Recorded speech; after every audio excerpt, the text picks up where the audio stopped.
Do you have perfect peace? Boy, that's a tough one. Perfect peace. Boy, I don't know, but I would like to have it. They asked me one time, if you could be the richest man in the world or the happiest man in the world. Right. I said, I would take the happiest man in the world, because that equals you are the richest person in the world. Right. Because people will look at you and go, this is amazing. Yeah. Like how they look at some of these religious leaders that were very clear. And I think everyone strives for, companionship, love, recognition, not recognition like ego, but like job well done. Whether you're a classical musician or an athlete, there's something about like, okay, this is my passion, and people think I really did a good job. Right. Do you believe it's possible to have perfect peace? Boy, Jesse, maybe I think everyone would have a different kind of perfect peace, but I think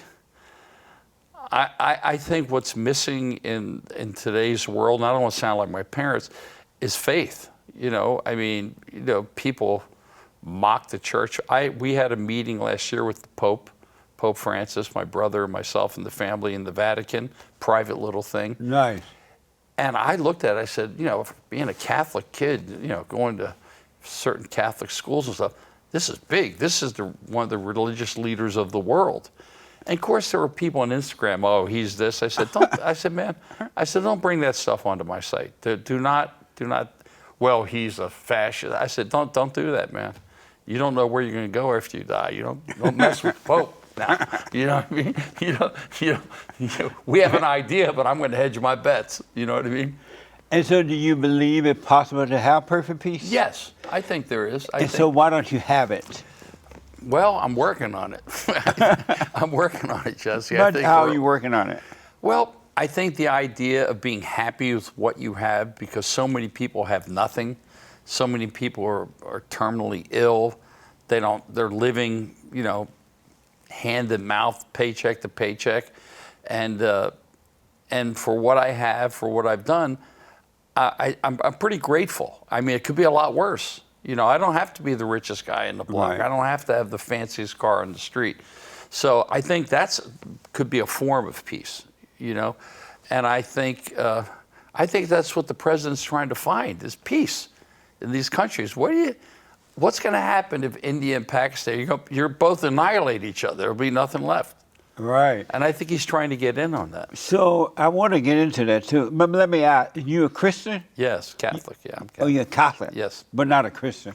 Well, I guess Christian, yeah. I believe in Jesus Christ. Oh, you do? Oh, yeah, absolutely. And how do you know you believe in God? How do I know I believe in God? Because I don't think things just happen. There's too many miracles. There's too many things that are just, I believe that there's a spirit world. I believe, I feel it sometimes. I mean, I'm not a medium, but I believe there are certain things that are miracles. I think our body is a miracle, our brain, how everything works. I think things that these animals and stuff, it just didn't come out of a Cracker Jacks, you know what I mean? And that's why I believe in it. And sometimes it's really funny when I go, like when I take my walks, the church around my corner, the door is always open. If I'm taking my walk, I always pop in. I just pop in, get into a pew and, say my Our Fathers, and then just say prayers for my family and for people that have gone by, and thanking God for keeping me healthy, and I'm not, I don't have some tragic or horrible disease and things like that. So, but sometimes when you're doing it, you figure, you think like the walls are going to tremble, and then sometimes you feel, maybe, am I sincere? I mean, I mean it. But, you see some people in church, they're hysterical. I mean, they're just, jumping up and down like holy rollers. And I don't know if they believe it. All for the thrill of it. Yeah. So how do you know you believe in God? Because I believe I've been blessed. I believe I've been blessed.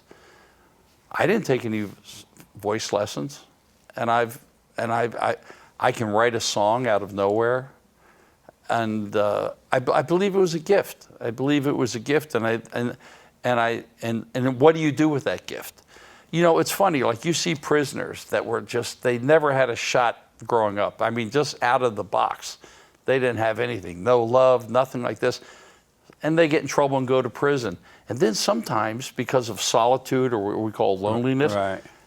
all this creative stuff comes out that that was never like given a chance to bloom. You see some guys that are great writers, great artists, because all they have is time. Right. And you know, instead of having the time to thinking about ripping people off in the street or surviving and, you know, just that, they discovered something that was always there but was never, you know, pollinated.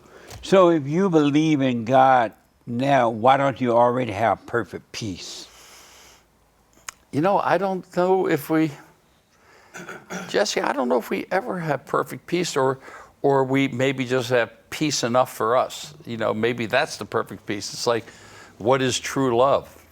Everyone has a different barometer for it, you know? You know, I know kids, guys I went to school with, from 18 they were married, and from on they got divorced, or guys that never were without a girlfriend. They went from one girlfriend to the next. And I said, man, why don't you just kick back and like relax, man. Take it in. Do you believe it possible to have perfect peace right now? And believe in God? Yes, I think so. So why don't you have it? I don't know. I'm working on it. You know, I had a very troubled childhood, so you know, I'm working on it. You know, I didn't. You know, we had a very tumultuous upbringing. My mother's married 5 times. My father 4 times. Yeah, and you know, what a mess. Yeah, my mother left when I came home from school one day on the doorstep, and my mother took off.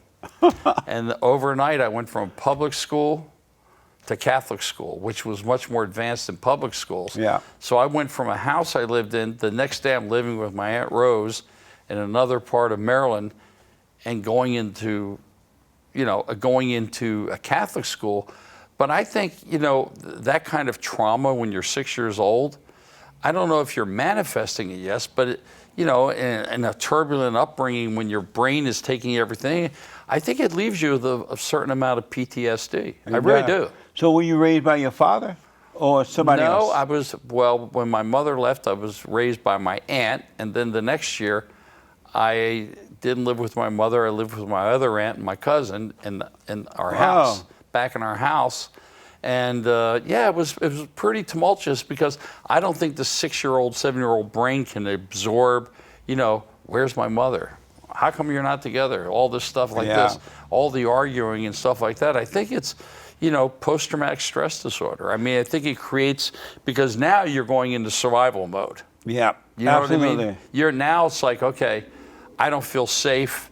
I'm being shuffled from here. I'm being shuffled from here. I got to figure out how I'm going to survive. So then you go into kind of a secular mode of survival, and then you kind of keep people at bay a little bit, because. And how about you? Why do you live with your father? Well, I didn't. I lived with my aunt. Well, I'm asking, why did you live with him? Why didn't I? You ran off too?